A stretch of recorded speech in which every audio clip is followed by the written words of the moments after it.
To be honest, I don't intend to cover the Russo-Ukraine war nearly as much as I do. It just happens that on almost a daily basis, you have stuff occur that is just so crazy, so weird, so significant, so bizarre, that I feel obligated to try to cover it. Because I feel like by this point in time, I've just committed to covering this war. And the experience has been very fascinating and enjoyable for me.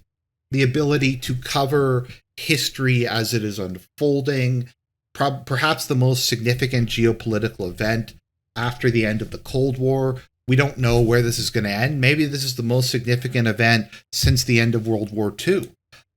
Who even knows? But to be able to see it, to look at the minutia, to not just be limited to kind of a grand plan, or sorry, a grand vision crafted by historians decades later, is an experience that I've really enjoyed. And I'm going to keep covering it till whenever this thing is over. That being said, this might reach a new level of bizarre, of strangeness, I mean, it's Schrodinger's war, it's the Ukraine cinematic universe, it's all of these things in one, but this might be a new level. So we have just come off of the Switzerland Peace Conference, where a bunch of people showed up. A lot of the global south didn't show up. I don't think India showed up. I don't think China didn't show up. And this was the peace conference to end the Russo-Ukraine war. And as with the previous 7 peace conferences, I think we're up to 6 or 7. I think this might have been the 7th. Russia wasn't invited because that's the plan. The plan is to have peace conferences without Russia. I don't know how that's even physically possible, but that is the plan. So they had this peace conference. I don't think obviously it resolved anything. We also had Putin put out his terms for basically a conditional Ukrainian surrender. That was immediately rejected. And for whatever reason, the New York Times saw fit to publish the entirety of the Istanbul Agreement. Now, this was the agreement that was reached, I think it was February of 2022, or maybe it was March, but you get what the point is. This was reached very early in the war. A lot of people think that the Russian plan was that they were going to invade.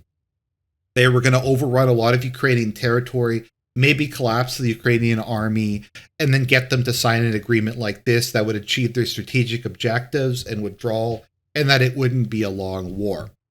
And we'll go through the terms here, but basically the terms were a neutral Ukraine that had a limited military. Its security would be overseen by a couple of different countries, including, I believe, the US and Russia.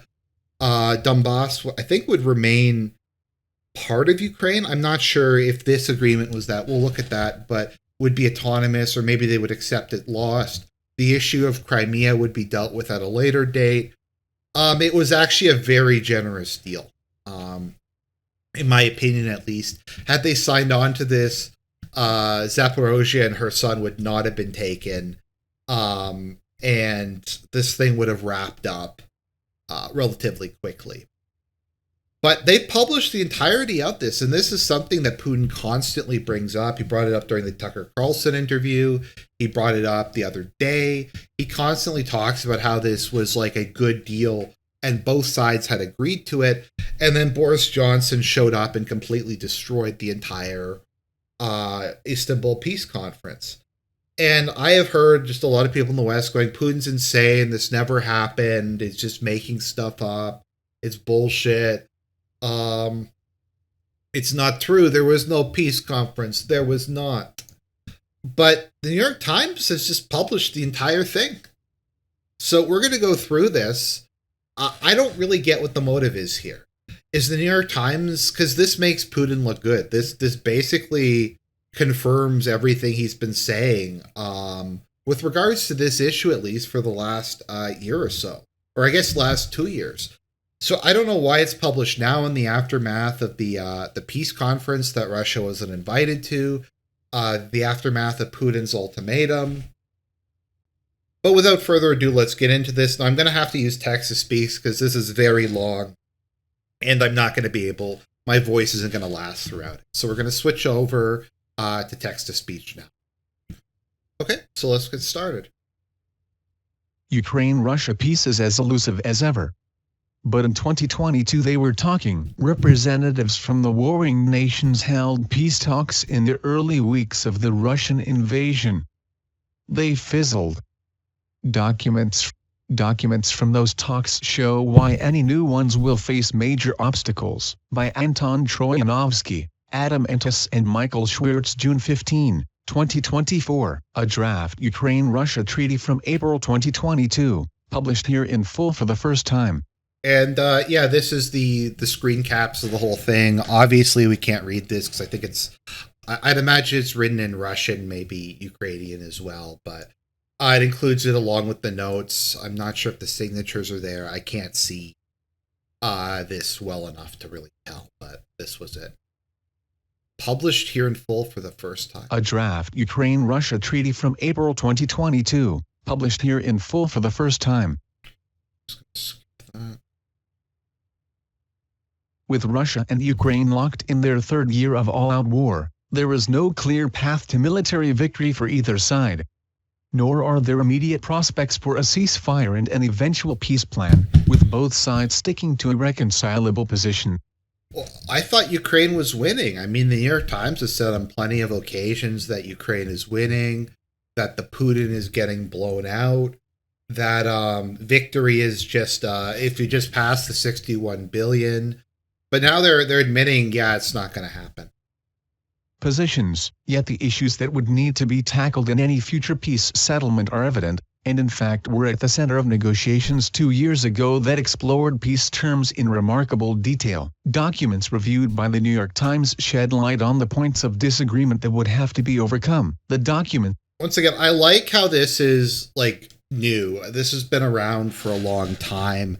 Putin, when the African Union peace delegation came to Moscow, I think that was in 2022, Putin gave them a photocopy of this. So this is not like this is a new thing, but the New York Times is just like, oh, we just found this. It was lying around somewhere. It's something that nobody's ever seen before. And that's one of the weirdest things I think about this whole conflict is they just don't listen to anything Putin says and anything Russia says. Like, they'll say something, they'll explain something, and it'll just be immediately ignored. Documents emerged from negotiating sessions that took place in the weeks after the start of the war, from February to April of 2022.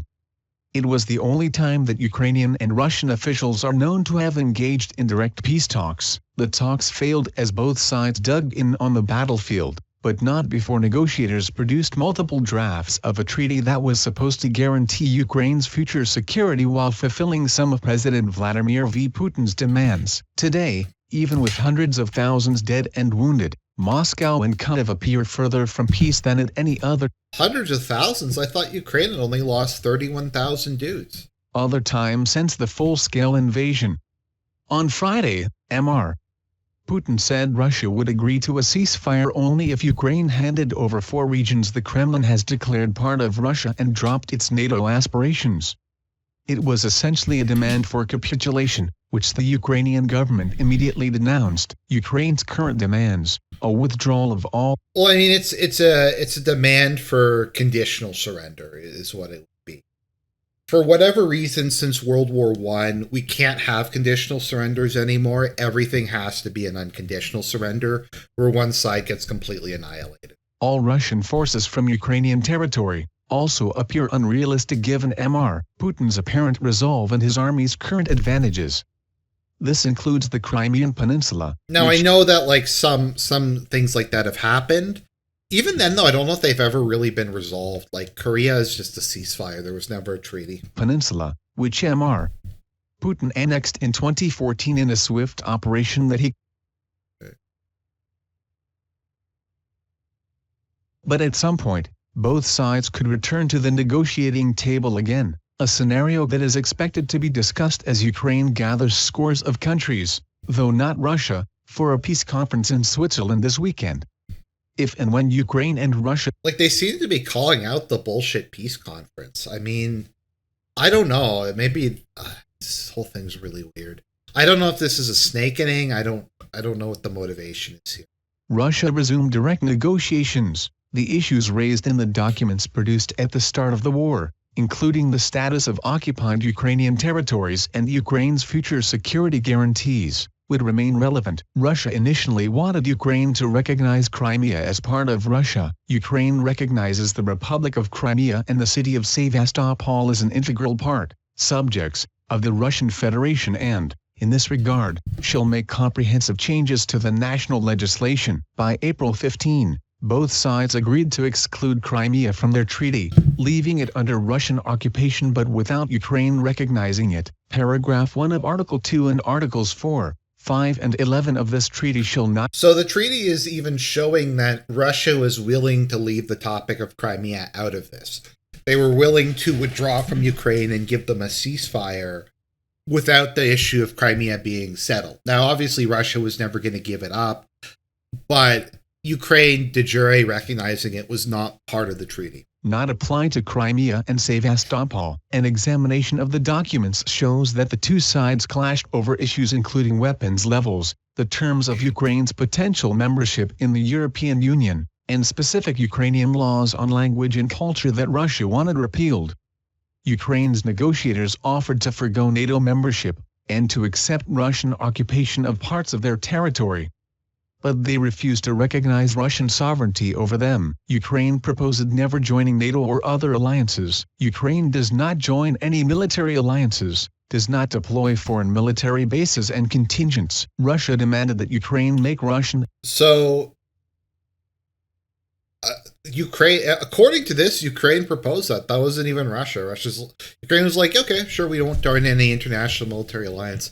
Once again, I don't think that's necessarily a bad spot for Ukraine to be in, because they don't have to pay the cost of a large military, and they can kind of function like Finland or Yugoslavia, where they can trade with both sides and kind of make some money as a middleman, which I think they do, because a lot of Russian oil and gas used to go through Ukraine. Russian an official language. Ukraine, within 30 days after signing this treaty, shall remove all restrictions on the use of the Russian language in any area in accordance with Annex 2.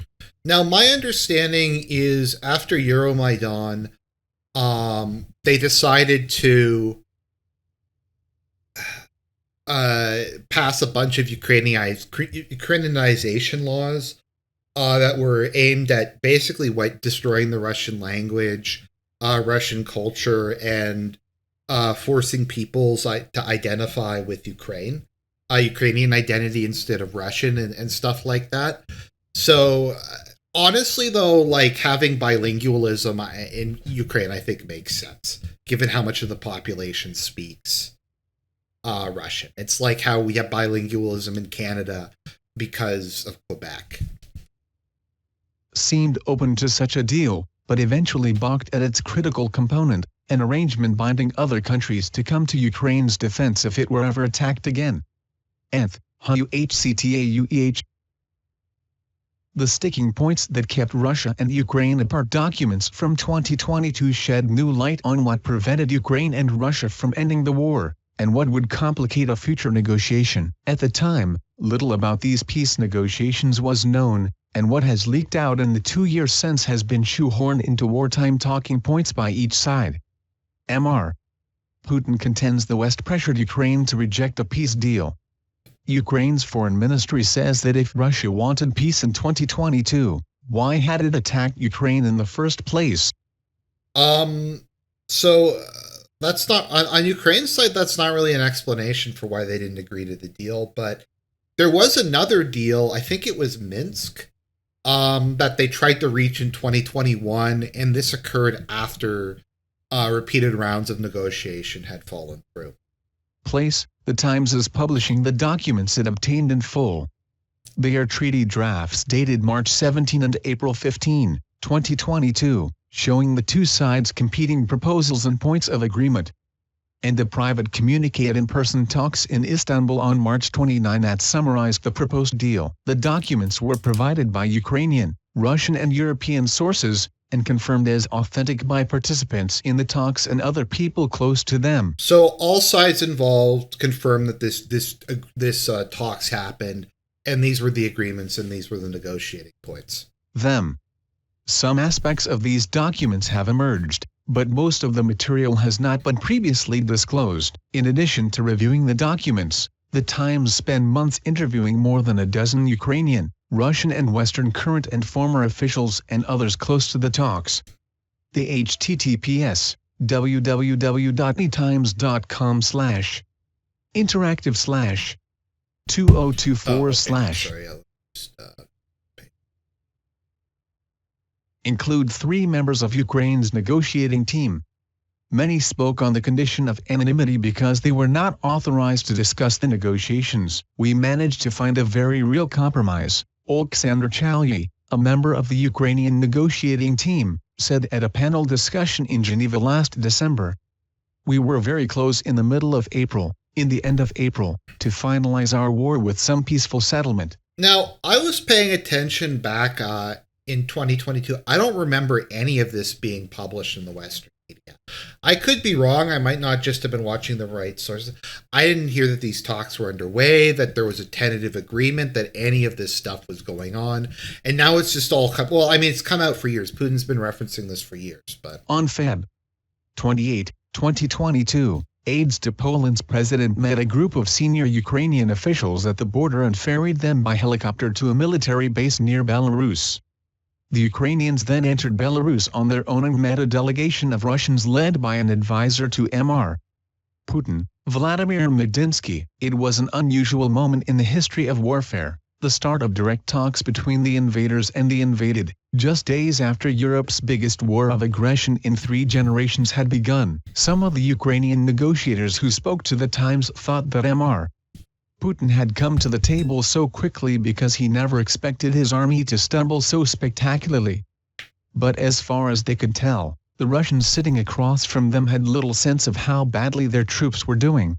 So that is interesting. So what they are admitting to here, and I don't necessarily agree with this, because this is more generous than I said, is it wasn't necessarily them intending their max. Okay, so if they were stumbling, they would if they knew that they were stumbling and they knew the thing was a mess, they would try to settle for less than they initially wanted.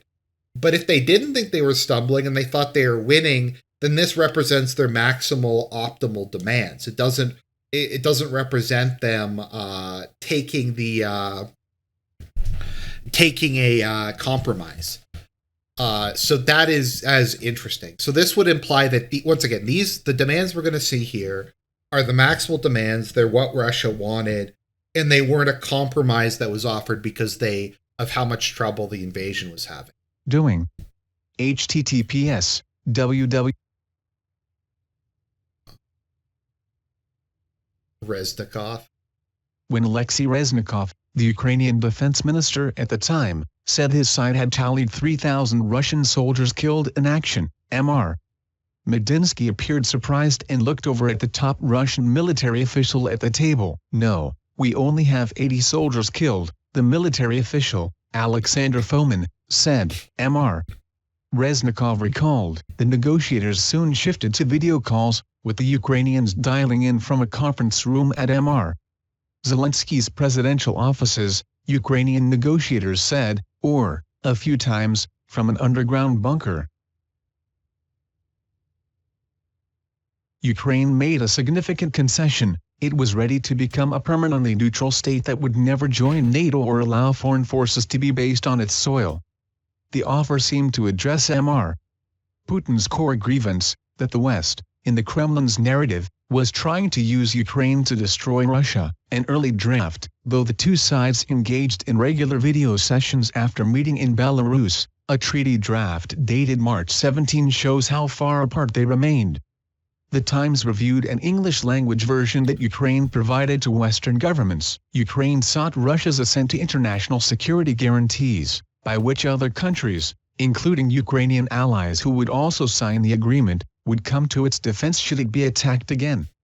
It wanted the treaty to apply to Ukraine's internationally recognized borders, even as Russian troops were still trying to take Kyiv. Ukraine wanted its allies to be treaty-bound to intervene if it was attacked again, such as by closing airspace over Ukraine, providing necessary weapons, using armed forces in order to restore and subsequently maintain the security of Ukraine as a permanently neutral state. The Russian team wanted Ukraine and every other treaty signatory to cancel the sanctions against Moscow they had been levying since 2014 and to publicly call on other countries to do the same.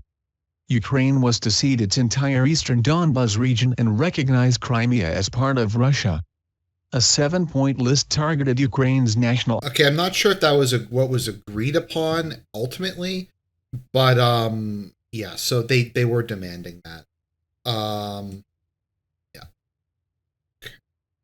That the independence fighters refer to the SS division and the other people who sided with the Germans in World War II. The latter demand illustrated one of Mr.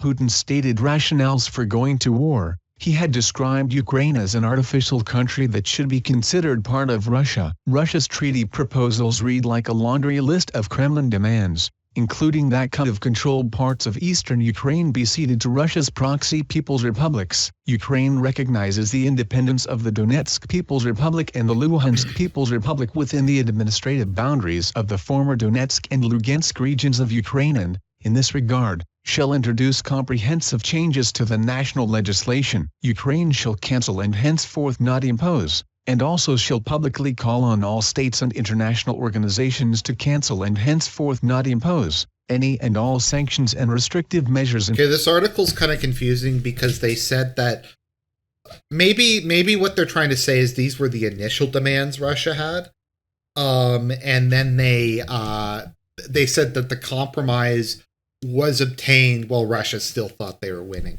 Maybe that's what they were trying to say. But because this could very well be like when you go into a negotiation, you don't want to give your best offer immediately. You want to highball it so it looks like you're compromising. Measures imposed since 2014 against the Russian Federation ban, with the introduction of criminal liability, the glorification and propaganda in any form of Nazism and neo-Nazism, the Nazi movement and organizations associated therewith, including holding public demonstrations and processions, construction of monuments and memorials and naming toponyms, in particular, streets, settlements and other geographical objects. The draft included limits on the size of the Ukrainian armed forces and the number of tanks, artillery batteries, warships and combat aircraft the country could have in its arsenal. The Ukrainians were prepared to accept such caps, but sought much higher limits. A former senior U.S. official who was briefed on the negotiations, noting how Russian forces were being repelled across northern Ukraine, said Mr. Putin seemed to be salivating at the deal. American officials were alarmed at the terms. In meetings with their Ukrainian counterparts, the senior official recalled, this regards to unilateral disarmament. Once again, though, I don't know if necessarily that couldn't have been worked out. If there couldn't have been some kind of compromise to the size of the Ukrainians' peace army. So on one hand, this is obviously in place so Russia can, if they want to invade Ukraine again in the future, and to weaken them militarily and probably to impose more influence on them. At the same time, though, Russia has legitimate concerns in not wanting a large, powerful army to be sitting on its border. That close to like the heart of Russia. They have that with China, but invading Far East Russia beyond Vladivostok is kind of a difficult. It's kind of a tricky one, especially with Mongolia. They are blocking a lot of the potential. So they Ukraine was at least a relatively large country with a relatively big army. The West was going to train their army. They were going to give them more weapons. So once again, was this a cynical attempt by Russia to get a pliable Ukraine that they could intimidate and bully? Yes. But did Russia have legitimate security concerns that they didn't want it turned into a bridgehead that would eventually fight Russia, which was proven once again in a previous New York Times article that we've covered? Yes. Leaders in Poland, early and strong supporters of Ukraine, feared that Germany or France might try to persuade the Ukrainians to accept Russia's terms, according to a European diplomat, and wanted to prevent that from happening. To that end, when Poland's president, Andrzej Duda, met with NATO leaders in Brussels on March 24, he held up the March 17 text, said the diplomat, who was present. Which of you would sign it? Mr. Duda asked his counterparts, The diplomat said. None of the NATO leaders spoke up. A breakthrough in Istanbul?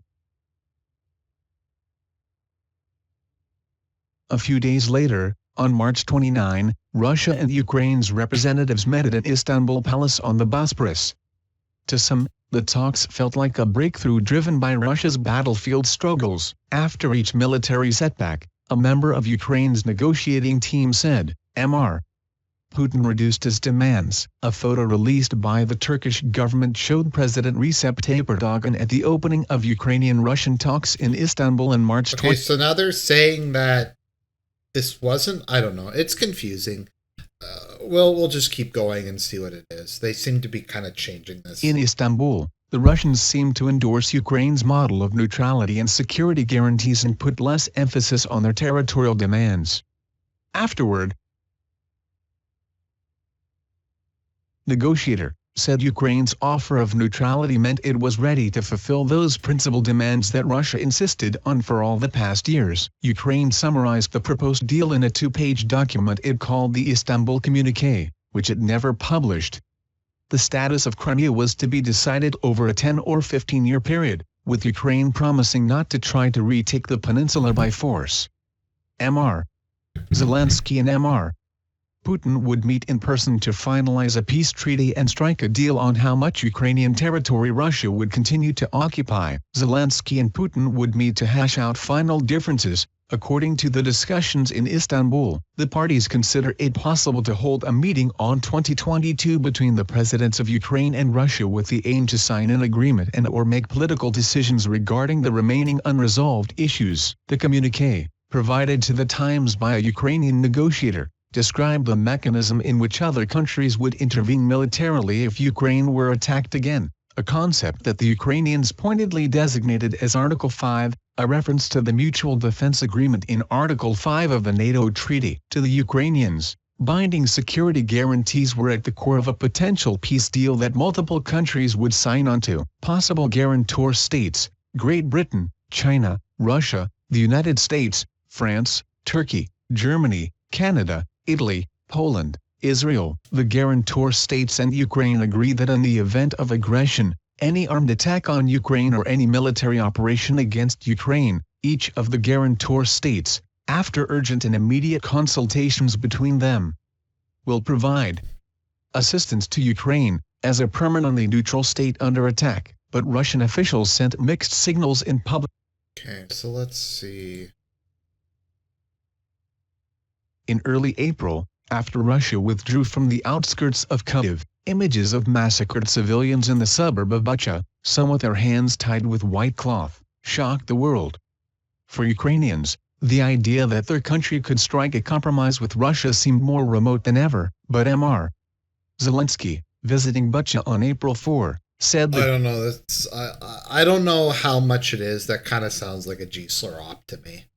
the talks would go on, even as Russia dismissed the Bitchute atrocities as a staged provocation. I mean, it might have bodies in been. Bitchute being taken away for forensic examination in April 2022.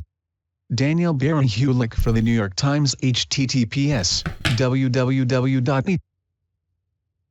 Colleagues, I spoke to RA, Ukraine's lead negotiator, David Arakhamia, wrote on April 10 in a WhatsApp message to the Ukrainian team. He spoke yesterday for an hour and a half with his boss. RA was Roman Abramovich. The fact that they were doing international negotiations on WhatsApp and sending each other treaty drafts on it is fucking amazing. Abramovich, the Russian billionaire who played a behind-the-scenes role in the talks. His boss, Mr. Putin, was urging the negotiators to concentrate on the key issues and work through them quickly, Mr. Arakhamia wrote. A member of the WhatsApp group showed that message and others to reporters for the Times. A spokesperson for Mr. Abramovich said his role was limited to introducing representatives from both parties to each other and that following that initial stage, he was not involved in the process. Mr. Arakhamia's message suggested that Mr. Putin was micromanaging not only Russia's invasion, but also its peace talks. At another point, Russia's lead negotiator, Mr. Medinsky, interrupted a video conference by claiming that Mr. Putin was phoning him directly. The boss is calling, Mr. Medinsky said, according to two Ukrainian negotiators. Mr. Putin's involvement and intentions during the 2022 talks were subjects of debate in Kyiv and Washington, Ukrainian and American officials said. Was he truly interested in a deal? Or was he merely trying to bog Ukraine down while his troops regrouped?